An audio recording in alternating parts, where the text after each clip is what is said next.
Hi there, welcome to Games Over Coffee Consulting. My name is Devon. So today's video is Let 'Em Cook. This is by HF Studios. So this game, as you can see right here, is just a fun, charming as game. So let's take a look at what the developer said. He said, one of the biggest concerns I have for this game is player retention. The game has a set number of waves that you can play until you reach the final boss, which is essentially the end of your run and one of the best parts of the game.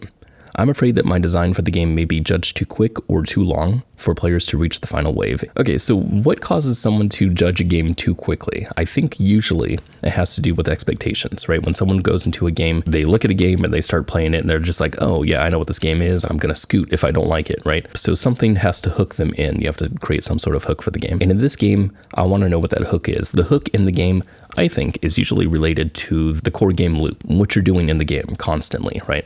What is the player continuously doing as they're playing the game, and how is it different from other games? So with that being said, I believe what we want to talk about here is strategy, the strategy that the player is using while they're playing this game. So I talked to the dev a little bit about what their inspirations were, and they said they took a lot of inspiration from Brotato. So I had never played that game before, so I went ahead and fired it up, and immediately I was just like, oh yeah, I can see the links between here. In games like Vampire Survivors and Brotato, Vampire Survivors, you understand that you kill enemies, get gems, get upgrades while you level up. That's the basis of what creates a strategy later on. Same with Brotato. Brotato, when you play the game, it's basically just killing enemies, collecting things, buying weapons. That's like the slimmest, least complex idea of what's being presented here. Then the depth of the game goes like crazy. With Brotato, for example, there's a ton of complexity in that game. There are so many modifiers, there's so many items and different types of weapons, and you can create different strategies based on that kind of stuff, and it's presented to you randomly in a roguelike kind of way. You're presented with items in a shop that you then have to buy, or you can re-roll depending on what kind of strategy you have. Same with Vampire Survivors. Vampire Survivors has a ton of different weapons that you can choose from. They all upgrade in different ways. You can evolve different weapons based on different types of combinations. Again, it depends on the type of strategy that you personally have going into the game. Player strategy is a very important thing in games like these. So what is the player strategy then going into Let Him Cook? In Let Him Cook, I think there's a bit of a conflict in the way that the strategy is presented. The strategy in this game is not really built off of randomness. The strategy is kind of given to the player at face value. So if we look at how you play the game, you are a chef who's running around and killing vegetables and fruits and stuff like that, other food items. And then you're taken to into a shop in between waves, much like Brotato. And when you're taken to the shop, you have the ability to buy different weapons. However, you'll see on the left side of the screen here that we have the announcement of what types of enemies are going to be attacking next. Now, what that means, what that's trying to inform you, is that you want to buy weapons that are matching those enemies. So it's giving you a strategy to follow. I would say that Let 'Em Cook is very much giving the player a strategy. They're saying, hey, this is the best way to do things. And it works, right? When you get a weapon, say like you have the submachine gun. When you take that weapon and you start taking out grain enemies with your grain weapon, then you get, super effective damage, and it's really cool. But these weapons are still random and they're still behind a paywall. So what's weird about that? My strategy as a player is not being motivated by the randomness. It's being given to me from the outset. And then I, as the player, have to use the randomness to get to that strategy. And what that does is it creates this kind of luck barrier. Because if I need to have grain weapons, or if I need to have fruit weapons, or whatever type of weapon, and they're not in the shop at that time, then I have to spend some of my money to get another roll. So whereas in those other games like Brotato and Vampire Survivors, those games are giving you randomness and it informs your strategy later on because you don't know what you're going to face. This game, however, informs you of a strategy first and puts randomness on top, creating this feeling of luck. And that, I feel, is the conflict that I had mainly with this game while I was playing it. I never felt bad while I was playing it, but I didn't feel the hook either. So while I was playing this game, there were certain times when I was trying to get a fruit weapon, but it wasn't because I just wanted one. It was because, fruit weapons are required to be super effective. While I was trying to get the fruit weapon, then it felt frustrating that I couldn't do it because maybe I didn't have enough money after re-rolling several times, or maybe I wanted an assistant and couldn't get the one that I wanted, which of course would not be an issue if the strategy was my own. If I just went into this game thinking, you know what, I want to try to get fruit stuff, end up not getting it, well, that's my own fault. But if the game wants me to do it because it's telling me, hey, fruit is going to be next. You should probably get some fruit stuff. It feels, it feels a little unfair that way. It feels like the player is being driven into this luck area. So for me, at least, that's the type of conflict that I think kept me away from feeling the hook of the game. Because for me, I felt like the hook was matching those weapons with those enemies, because when it did happen, like when I got decked out with grain weapons and there were grain enemies over there and I just annihilated them, that felt so good because it felt like my strategy was paying off.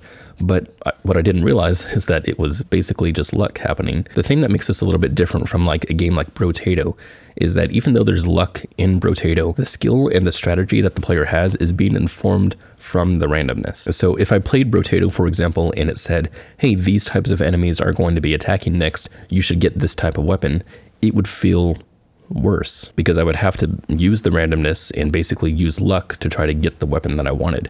And I know, like, especially with Brotato, there's so many different types of weapons there. It was really hard to get a specific type of weapon in that game, but it's totally fine because there's not a specific strategy that the game is pushing me toward. It's just a strategy that I'm going to build off of the random elements that are presented to me. Randomness is usually used in games for this reason. It's to give the player a feeling of difference and a feeling of complexity that's in the game that will then inform the player of what strategy they'll use. For example, in a game like Crypt of the Necrodancer, where there's a bunch of random elements, a random map, and random enemies, and random weaponry, whatever I do in that game next depends on what's presented to me. It's not dependent on any strategy that the game wants me to have. I can kind of just create my own strategy. So knowing that, what kind of design then would fix this? Before we talk about this kind of quote fix, I don't want to say that what I'm about to advise is in any way the thing that you should do with your game.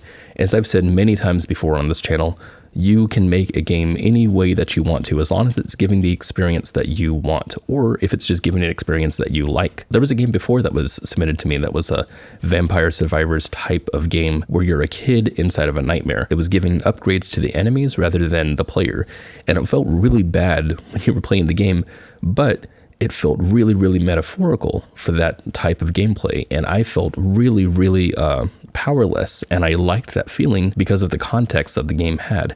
So whereas the game may not have engaged people in the same way that the dev intended, it did engage them in a different way. So that being said, when you have a game out there and it has a community that's involved and everything, they might fall in love with the type of gameplay that you've provided, and maybe it just works for them and that, they just like it. So if you're creating the game and you're changing it, you have to be aware of what it is that you're doing to the experience. As long as it's something that you really wanted to do, you really want to change for the game, then you should do it. You should never feel pressured to do any of these changes. So don't let me pressure you.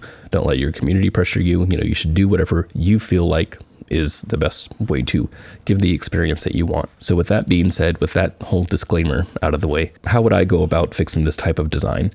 Well, I'd have to study a little bit more to try to figure this out a little bit. But from what I could gather most recently, and just off the top of my head right now, I would say you'd want to somehow modify either the strategy that's involved or somehow modify the system so that it's better in correlation with the strategy. So for example, the strategy that's involved right now seems to be matching weapons with the type of enemy. To let the player do that, take that strategy and not feel like luck is getting in their way, then I would take away the randomness of the weapons that are involved. I would just have probably just one big shop. There's different, tiers of weapons. Maybe they're unlocked at certain places or whatnot. It's up to the player to then choose what weapon that they want to use. And then the whole strategy of picking the weapons is basically dependent on how well they did the combat and how much of the money they picked up during their last run. Then they would have to do things like plan. They would still have the different assistance thing, but then they'd have to figure out which weapons they could combine versus which ones they couldn't, stuff like that. That's just something that's purely made up that I don't know would work, but that's something I imagine could work. Or there's a different way to do it. There would be,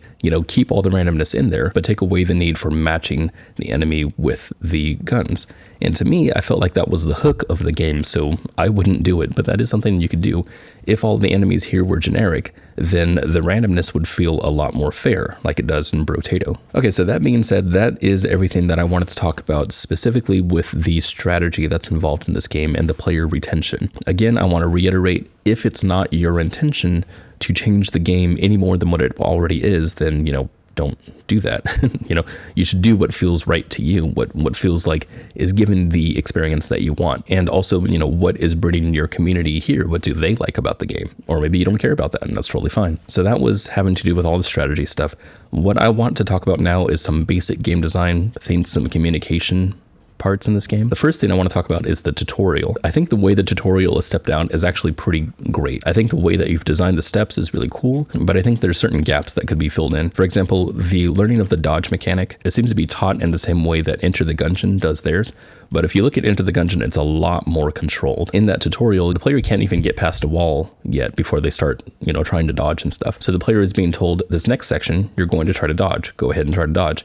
And then they present lines of bullets that are coming toward you, but the lines of bullets are coming horizontally. And in a game that's being played on basically a 16:9 or 16:10 screen, it makes sense from the right side going to the left side. The player has enough time to react. Now, in your game, however, in Let 'em Cook, we have the bullets coming from the bottom up. The player doesn't really have enough time to react, and if they get hit, the bullets continue coming up without the player understanding if they have dodged successfully or not. Also, when they do dodge the bullets end up separating and just part ways, which seems kind of weird to me because it doesn't seem like I successfully dodged anything. It feels like what I did was I moved the bullets away. It has a different type of feeling associated. The menu in this game, I really appreciate that this tutorial steps out different steps in the menu, but there are too many steps all at once. There's just a lot of different things that are going on. I feel like even when you're graying out the stuff that is not accessible, it still needs to be grayed out a lot more. I talked about a game called Mech Shuffle, where they literally took away pieces of the UI so that the player couldn't see them, and then introduced them to different sections at once. And I think that's a really good thing to do. But also, you don't need to teach the player everything all at once. Maybe have a little combat first, and then show them how to buy a weapon, and then a little combat second, and then show them how to hire an assistant. I know a lot of this seems kind of weird for, slowly teaching the player, but you don't want them to get scared of everything that's just showing up on the screen, because I've made this point several times. If the player comes into your game and they don't understand it, they're not going to try to understand it. One of the other things was the little hint markers that are on the menu itself, the little light bulbs.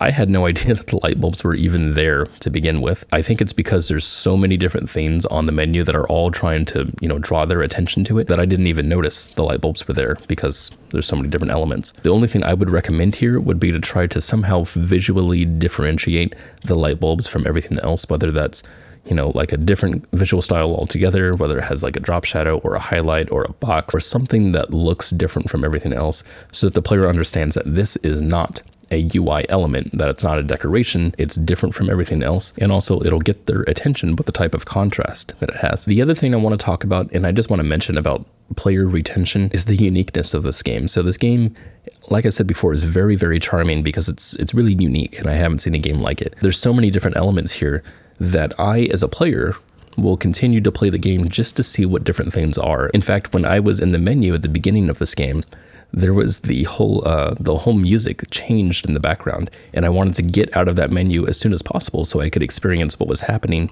in the background just because it looked so interesting. The dance floor changed and PJ Sandwich came out, and I thought that was freaking hilarious, and I just kept wanting to see different things in the game. It got me excited to look at the different types of enemies, like the Swiss and American cheese, the ice cream. All of the different puns in here were just so funny to look at that's what kind of drew me in and kept me going. So I would say that some players are probably not just going to up and leave the game. I would say that they're probably going to stick around because of all the fun, charming aspects of the game. So that's about everything that I have to say about this game. So this whole video series, Games Over Coffee Consulting, is really going to be about storytelling moving forward. So if you're a developer who has a game that's strictly about a story that's happening, then submit it to me if you'd like. I'd love to take a look at it and love to help you out if you have some issues with it. You can submit that game at gamesover.coffee using the little game submit button. And right now my queue is pretty empty when it comes to storytelling. I have one submission so far. Thank you so much, HF Studios, for submitting Let 'em Cook. I thought this game was so fascinating. I loved so much about this game. The puns were so funny. I was cracking up the entire time. The music is awesome. I really, really like the music in this game. I love the art style. I love the different types of characters, the naming of the weapons, all the enemies. The chaos that ensues when you play the game is so fun. Thank you so much for submitting this game. This was a blast to play, and I hope to see more of this game. So if you are not this developer and you like this game and you want to see where this game goes, this person gave me a Discord link, and that's in the description. So that's everything we got. thank you so much for watching. I'll see you guys another time. Peace.